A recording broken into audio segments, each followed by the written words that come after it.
This is the election results with your host, Ivan Leung. Good evening and welcome to the election results from DHK News. My name is Ivan Leung. The Britain is now heading towards a hung parliament, with the Conservatives being the largest party according to an exit poll. The BBC, ITV News and Sky News resulted that the Tories have 306 seats, Labour's have 258 seats and the Liberal Democrats has 57 seats. Now that left David Cameron 20 seats short of the overall majorities to propel him straight to Downing Street. This is also the first hung parliament since the 1974 election. So for the latest, we joined our British correspondent Johnathan Tang. Now, John, any updates you can give it to us about this? Ivan, yes, there is a newest announcement from the United Kingdom. The Tory leader David Cameron has just sought the media a few hours ago. He said he has offered a deal with Liberal Democrats, which hope they will work in government with the Conservatives. He mentioned he has made an open and comprehensive offer. So now, Jonathan, we actually have some information about this. Actually, one district candidate actually died during the election and is being delayed. So do you actually have more information about this? Yes, let's turn back to the results. But the entire place has finished the vote counted except Fairs and Melton, which delayed its election until the 27th of May. Because of the death of a United Kingdom Independent Party candidate John Brooks, who died in heart attack on late April. The last voting place, Devon West and Horwich, has completed counting at 4 p.m. The victory is a Conservative. We totally have 306 seats and we still have 20 to go. Otherwise, the hung parliament will continue to be occurring. Okay, now, John, we have also noticed that there are hundreds of people who actually cannot vote in the right time. Do you know what happened about that? Yes, Ivan. You may take a look in the following photo, which is captured by a witness outside a polling station in northern Manchester. Over 200 people are queuing outside because there is a lack of voting sheets. If the citizens enter a polling station but they without any voting sheet in hand, they cannot vote. Well, in addition, there is election chaos on last night. Well, let's see the times for today.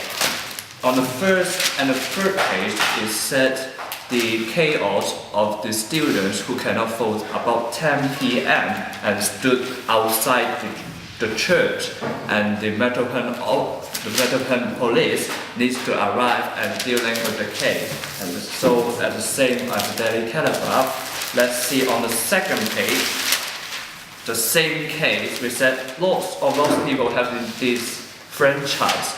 That means they are very disappointed with the management of the voting system, because why all the polling stations end at 10 p.m.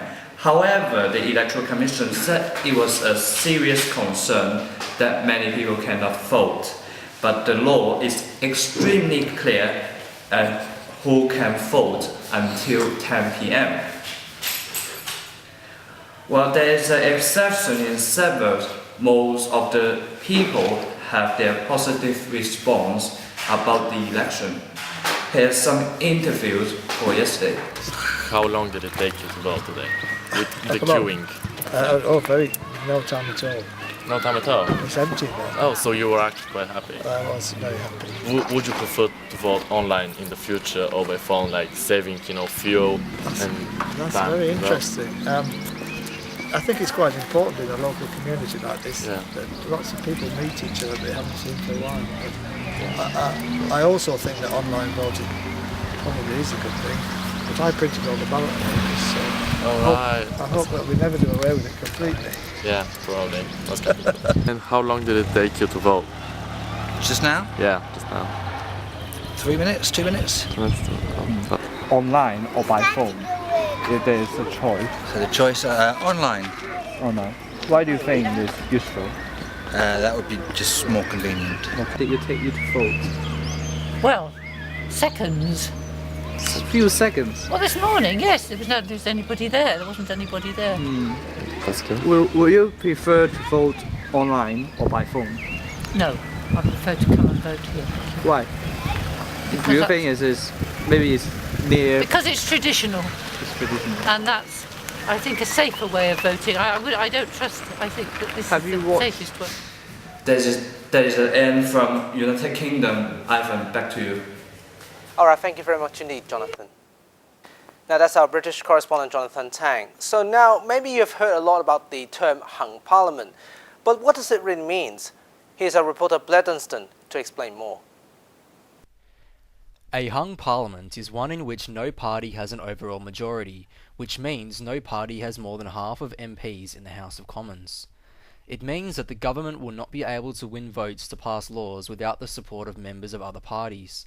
At the 2010 election, the number of seats contested increased from 646 to 650 as a result of boundary changes. That meant that on the face of it, an absolute majority would require one party to win 326 seats, and that if no party won that many seats, there would be a hung parliament. In reality, it is not quite that simple because the Speaker and his deputies, although members of Parliament, do not usually vote. Also, in last Parliament, there were 5 Sinn Féin MPs who refused to take the oath of allegiance to the Queen, and as a result were not entitled to vote. But in the simplest terms, it appears almost impossible for any party to reach 326 seats, so there will probably be a hung Parliament. Blair Dunstan, DHK News. Now the Liberal Democrats are locked in talks with the Conservative over the possibility of forming a coalition government.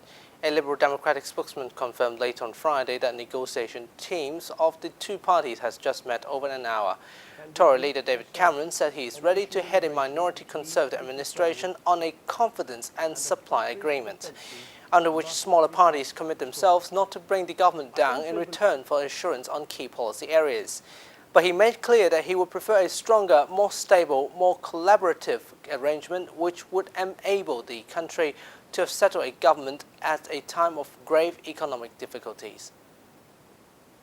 And finally, British Prime Minister Gordon Brown said he's willing to see any of the party leaders if David Cameron and Nick Clegg do not reach an agreement on forming a government.